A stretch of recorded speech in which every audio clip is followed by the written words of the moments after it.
philosophy is in active giving, So whether it's my personal philanthropy or it's through the CSR part of Marico, it's active giving. It's just not giving money as a donation to a hospital or because I think that's what gives me pleasure in terms of adding value. And you have to be passionate about that subject. So you have to choose a subject which you're passionate about. And my third philosophy is that whatever I do, I need to be a thought leader and a pioneer in that area. This episode of Sustainability Karma. I'm your host Naina Gautam, and today we have with us a very special guest, Mr. Harsh Mariwala. He is the chairperson of the Marico Limited and Kaya Limited. He has also formed the Mariwala Health Initiative and Marico Innovation Foundation. He has also set up the ASCENT Foundation. He also oversees the Sharp Ventures, which is the family office of the Harsh Mariwala family. Welcome, Mr. Harsh Mariwala. So thank you very much for inviting me to this podcast, and subject which is very dear to me because it has huge implications on our lives, and more importantly lives for our youngsters. It's India's young country. Why is sustainability so popular today? Sustainability is not a buzzword. It's our way of life. And why is it getting so much traction in business organizations is something which relates to the fact that all the stakeholders and not just shareholders are interconnected to the business. And one of the key stakeholders for any business is the society. So if there is such a close connection between the society and its future, sustainability's future implications, then I think it's very important for organizations to realize that they have to play a proactive role in driving this agenda. The other thing is it's a global issue, and we see that there are more and more pressures brought in on business organizations to improve their adherence to this subject. And these could be from employees, especially younger employees. Would you like to quote some examples? So when you go to a campus interview, one of the first questions raised by at the time of the interview is that what is the organization doing in the area of sustainability? Because ultimately the youngsters will impact much more in their lives. There is pressure from board members also because it is getting traction. Even shareholders, especially foreign institutional investors, they go on asking for the organization's track record in ESG. There are advisories who also advise foreign institutional investors, and they also track you and rate you on ESG. Marico doing in the sustainability space? And in Marico, we are there for all the stakeholders. So much before it started getting traction, we already achieved a lot in the past. For this subject to get traction within the organization, it's very important that there is a high degree of alignment amongst all the employees and including the board. Whoever is handling these issues, people who are very passionate about the subject, and give exclusive responsibility to them so that there is no escape button at their end. What would be your next step? Ultimately, it has to translate into a yearly goal, 3-yearly goal, measure against the goals that the organization has achieved. And also review this in the board meetings, which are normally held quarterly. So it's very important to review this at the board level. Is it not expensive to embrace sustainability? I think there's another perception that any initiative to improve in this area costs money, and the financial payoffs may not be as attractive compared to some other investments which the organization may be doing. But I view it a little differently. In some cases, of course, the paybacks are low, but the impact it can create in terms of improving the organization's equity amongst all the stakeholders, its image at campuses, or attracting board members, or in capital markets, or attracting new shareholders, even including customers, that's not measured by most organizations. I think that's the invisible part which plays a very, very important role in terms of adding to the paybacks beyond financial paybacks. What is your experience? So I believe that the benefits far outweigh the costs, and one has to do it with a firm conviction that this has to be done. And if that conviction is there amongst the promoters, amongst the top management team, then automatically the first hurdle of no financial payback will get addressed. Overall, in terms of improving organizational image, as well as in many cases, it will have some financial paybacks. What kind of sustainability trends do you foresee unfolding in 2025? I would say first, there will be stringent disclosure norms and there will be transparency in reporting. So, as the stakeholders demand more clarity, regulatory bodies are expected to bring in far more comprehensive and very verifiable ESG disclosures, ensuring accountability and fostering trust. The second is with climate impacts intensifying, both public and private sectors will invest in adaptive measures. So investments in this area are likely to increase. And these include the development of climate resilient infrastructure, advanced water management solutions, and initiatives to restore and protect biodiversity. And finally, we will see a surge in ESG investing. How is Marico Innovation Foundation promoting innovation in sustainability? In the area of Marico Innovation Foundation, we have taken multiple initiatives. One is that we use a lot of plastics, and every time I would speak at an event, there would be questions saying that what are you doing about the plastic which goes into the environment. So considering this, we commissioned a study with Indian Institute of Science and Praxis Consulting, identifying ways to reduce, reuse, and replace plastics. And we identified 14 or 15 innovators who have been doing very good work in India in this area.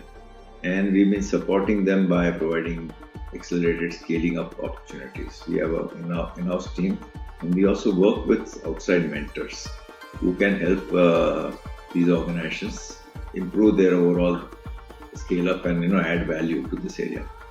In addition to that, we have signed up with a company based out of Hyderabad, and we are prototyping a recycling project in Hyderabad, which is based on very high-speed machines, which were identified in our study, which I talked about earlier. And this will go into production. It looks like a very attractive financial payback project. The key challenge is how do you collect the waste in the right manner, and how do you process it, and then can you actually link it to the brand. For example, if I'm able to sell the parachute bottles after the recycling is done, and these machines are high-speed machines, they I think process plastics at the rate of 6 tons per hour, and they are able to identify different brands based on the color. It's AI enabled, so the output which comes out of the recycling machines is far better than any normal recycling machine. And if this prototype is successful, then we see opportunities for scaling it up, not only in Hyderabad, but also rope in other corporates all over the country and make them interested in putting up facilities wherever they are present. We also involve the other FMCG companies, because if I'm able to show that this brand, again, I'm reusing the same plastics, it has a positive impact on the customer also. So that's one big initiative which is currently in the pipeline. We will get to know the impact of this within a year and a half. And then we also do mentor many other organizations in this area. So we have worked with many organizations in terms of improving their effectiveness through external mentors. And these would be in the area of improving air, water, land pollution. We work with an innovative organization which provides without filtration air purification technologies. I myself have installed one at my house. We work with Indra Water, which also solves the complex problem of water treatment in the industrial and sewage segment with decentralized water treatment systems, including those based on electrocoagulation process.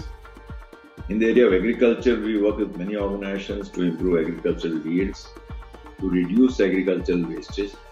And then we also work with technology in hard to recycle materials.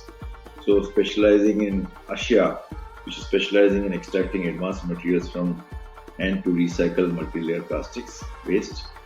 Recron panels, which utilizes proprietary technology to convert low-value multi-layer plastics which cannot be conventionally recycled into high-quality, fully recyclable products, such as panels and roofing sheets for building material industry.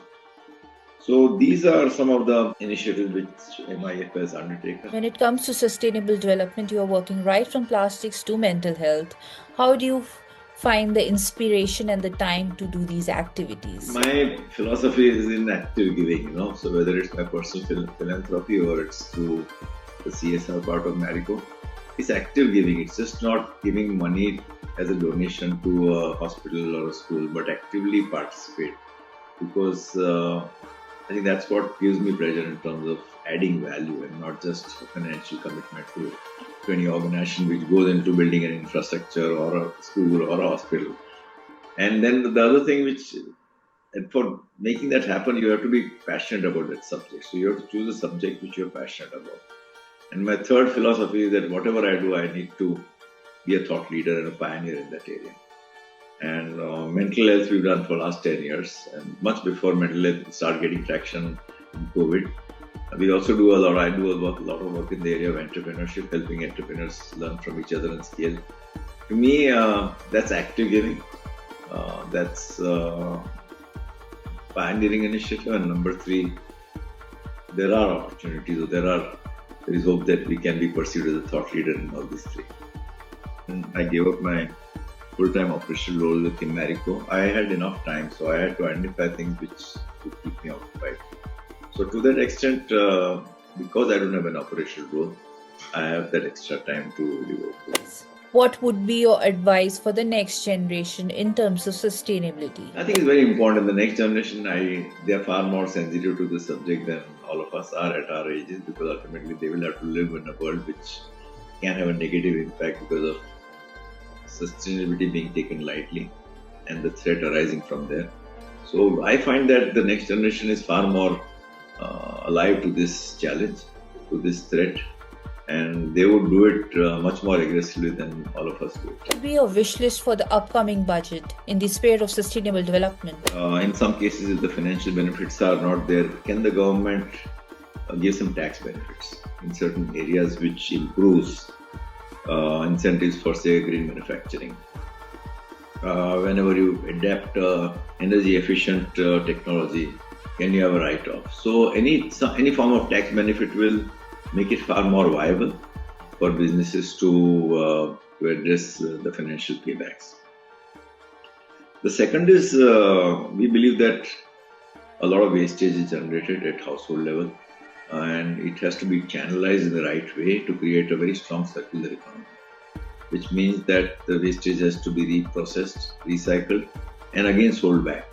But for that again to happen, it requires big investment in recycling projects. Can the government again support the circular economy by giving some incentives so that so much of landfill which is lying in each and every urban or even semi-urban areas of India can get addressed, and it doesn't increase, actually it starts reducing because of financially the recycling makes sense and it has a good payback, and that can improve by the government giving incentives, by government providing capital funds for recycling projects.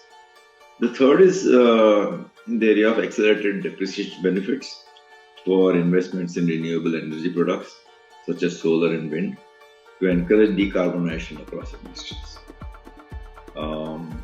In terms of carbon market framework, introduction of a robust carbon trading mechanism to reward companies actively reducing their carbon footprint will also help in driving this agenda.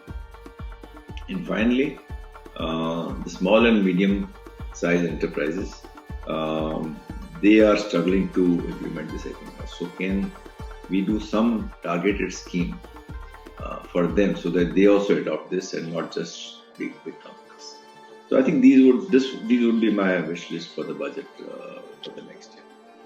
Thank you, Mr. Mariwala, for such an insightful conversation. So thank you very much. This is Naina Gautam signing off for Sustainability Karma. We hope you like this program. This program is also live streamed on All India Radio. We look forward to your feedback on our WhatsApp number 9818120554. For participation in this program, write to us at sustainability.karma@gmail.com. Looking forward to meet you again at the same time next week with a new episode and a new guest. Till then, goodbye from all of us. Sustainability Karma, a podcast series on sustainable development, sustainability and ESG.